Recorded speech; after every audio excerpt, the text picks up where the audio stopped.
Our next speaker is a longtime friend and dear colleague, Professor Ephraim Meir. I'll give just a few of his credits, but I also teach. I'm a political scientist, and I deal with the field of interreligious dialogue, but I was teaching a course today in international relations, and we related to the term of charisma. But if I think about one term that I can think about that's associated with Professor Ephraim Meir, in a moment, those of you who don't yet know him, I would say charisma. Professor Ephraim Meir is Professor Emeritus at Bar-Ilan University, Professor of Philosophy, former chairman of the head of the department. He's currently president of the International Franz Rosenzweig Society.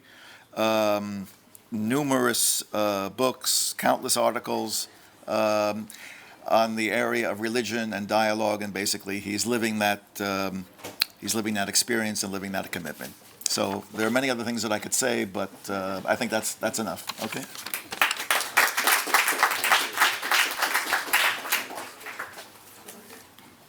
Dear family of Jonathan Sachs, dear colleagues, dear students, what I'm going to do is discussing the problem of sibling rivalry. And I'm going to show how Rabbi Jonathan Sachs deals with this problem. So here I go. Judaism, Christianity, and Islam belong to the same monotheistic family. Their differences are frequently lived as sibling rivalries, in the sense of the French polymath René Girard. Hostility and fear create an atmosphere in which one religion quickly becomes the enemy of another one. I argue that a dialogical exegesis of the religious sources of the Abrahamic religions, as undertaken by Rabbi Jonathan Sachs, is helpful in making the three branches of the Abrahamic family less inimical and more united. In the course of history, the Abrahamic monotheistic family has been dysfunctional. Much domestic violence is going on. The coherence of the family was endangered and disrupted in Christian supersessionism and in Islamic supremacy. Judaism identified Esau with Edom, Rome, Christianity, and vilified Jacob's twin brother. Later on, Ishmael, Isaac's brother, became the code word for Islam. Although there were laudable exceptions, Christians and Muslims were looked upon as the enemy who unites us. Fracturing the unity of the Abrahamic family through an excessive love for one's own family branch came at the expense of other family branches. In a dichotomistic, dualistic thinking, one's own religion was perceived as the only true, whereas the other two religions were considered to be less true or even completely false. A remedy for such religious anomalies lies in a worldview that is non-divisive, interreligious and intercultural. No one is the sole object of God's love whose blessings concern all. The divine energy is present in all creatures. God gives food to all and is near to all who call upon him. The consciousness of God's inclusive love for all could lead to a more loving approach to others. The cultivation of such a consciousness cannot be the task of one family branch, since all the members of the Abrahamic family are responsible for each other. Monotheistic religions exhibit a mimetic desire. In their desire to imitate religious others, they cause or fuel violent conflicts. Violence is born in the desire to be what the other is. I want to show how Rabbi Sachs, in his refined analysis of sibling rivalries in Genesis, is indebted to Girard's mimetic theory. His book, Not in God's Name, is all about sibling rivalry. He confirms Girard's insights on scapegoat mechanism and on mimetic desire and goes behind them in offering a dialogical, non-dualistic hermeneutics. Jonathan Sacks pleads for a self-critical guilt culture instead of a violent, dualistic shame culture. He perceives a sibling rivalry between Judaism, Christianity, and Islam. Yet beneath the surface of Genesis, he uncovers a counter-narrative. Scarce goods like wealth and power are desired, but God's love is, I quote, governed by the principle of plenitude, unquote. Through a creative, sometimes acrobatic exegesis, Jonathan Sacks pleads for respect for the other children of Abraham.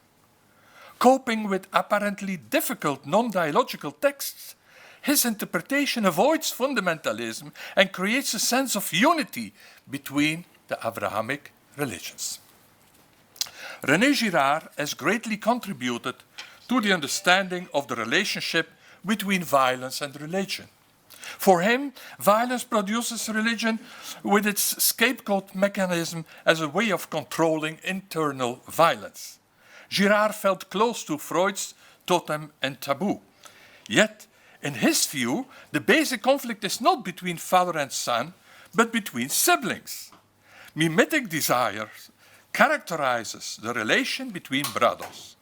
Girard argues that violence gives rise to religion, not vice versa. In their attempt to control and canalize violence, people shape and confirm their group identity by means of a scapegoat mechanism. A cycle of violence is ended and group cohesion is guaranteed by killing a third party. Through the scapegoat, internal violence is deflected. First when sacrifices a human being, then an animal. First when blames someone else, until the insight is born that the victim is innocent. Like Girard, Jonathan Sacks is concerned with violence, more specifically with religious violence. He agrees with Girard that religion is a way of deflecting violence by way of a sacrificial victim. Girard has famously drawn the attention to mimetic rivalry as the main source of violence.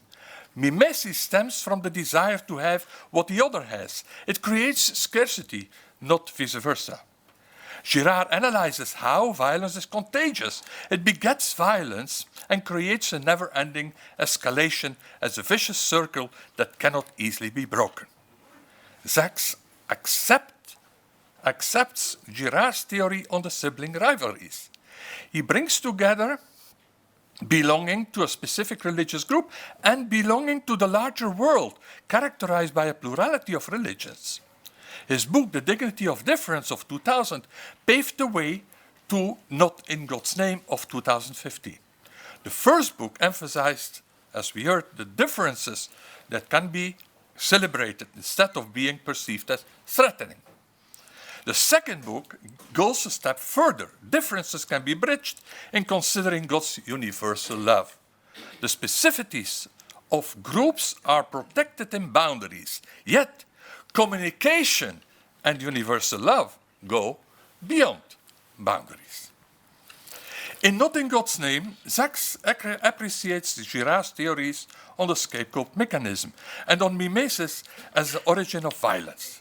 In his exegesis, he analyzes the stories of competition and animosity between Cain and Abel, Ishmael and Isaac, Esau and Yaakov, and between Yosef and his brothers.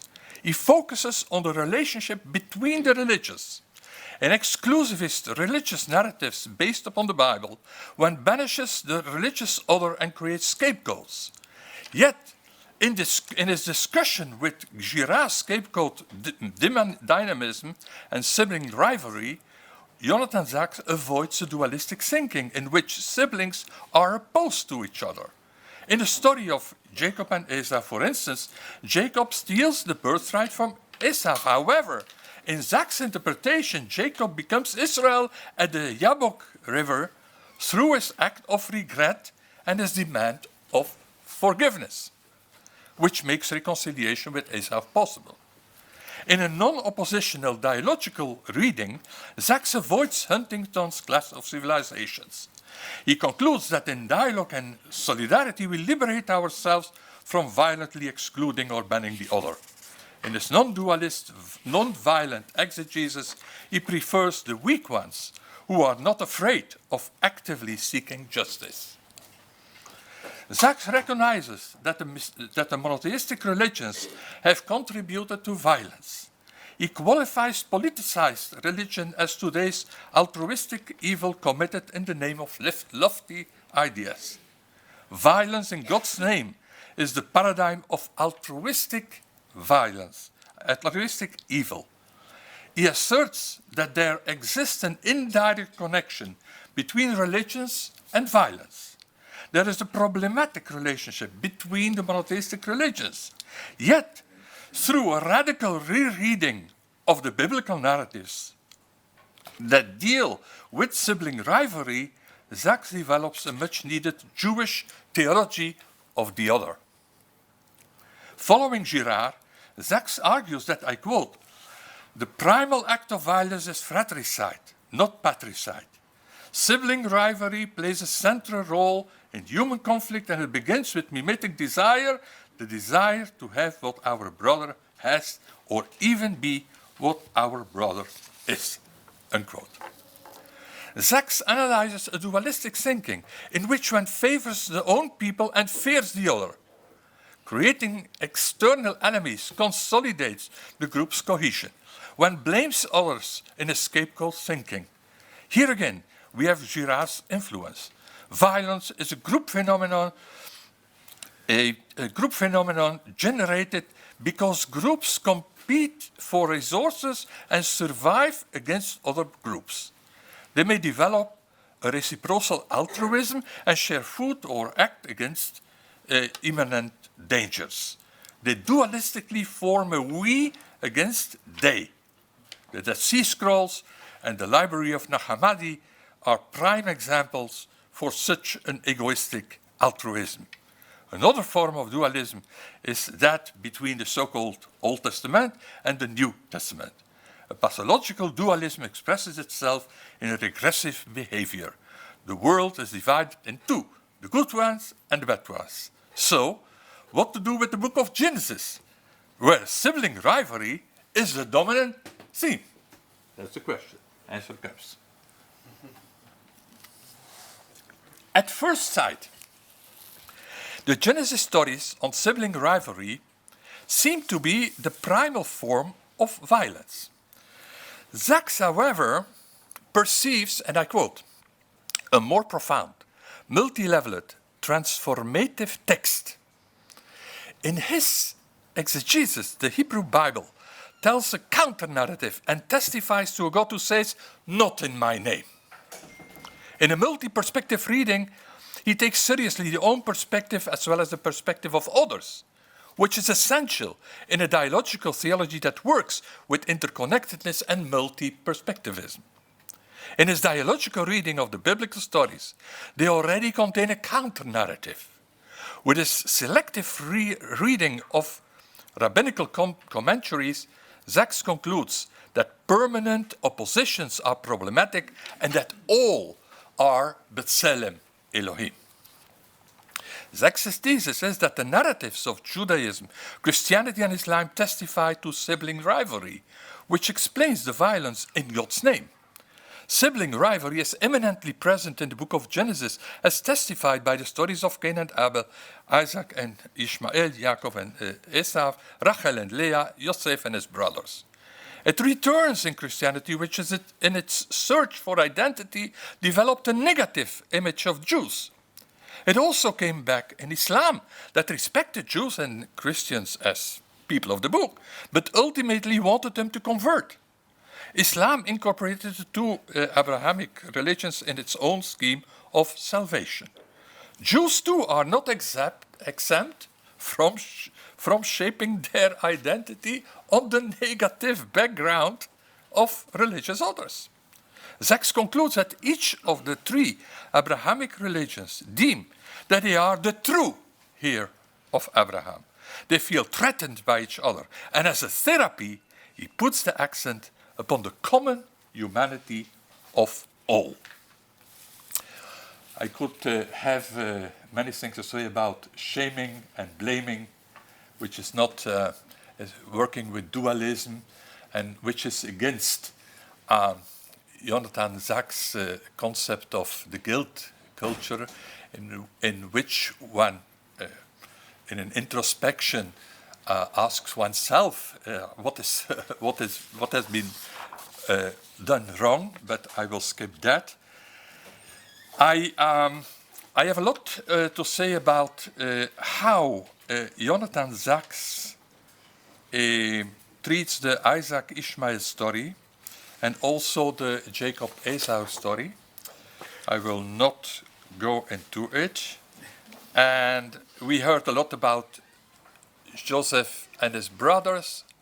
I will not go into that. So I come slowly to the conclusion.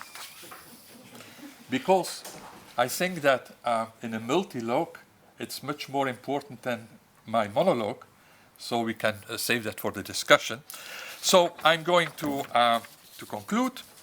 Sachs developed a kind of interreligious theology in proposing a dialogical hermeneutics of foundational relational texts.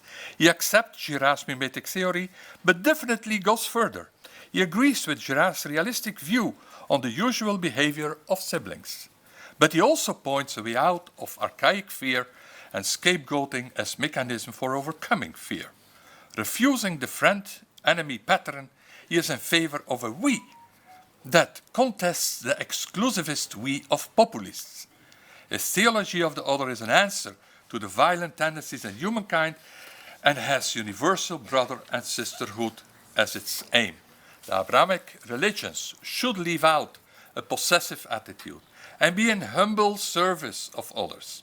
Violence could be mitigated by leaving out shaming and blaming and adopting a guilt culture that allows for repentance and reconciliation. The history of the members of the Abrahamic family shows that they are tempted to have what the others have in sibling rivalry. They are violent in wanting to be the exclusively loved ones or the authentic believers.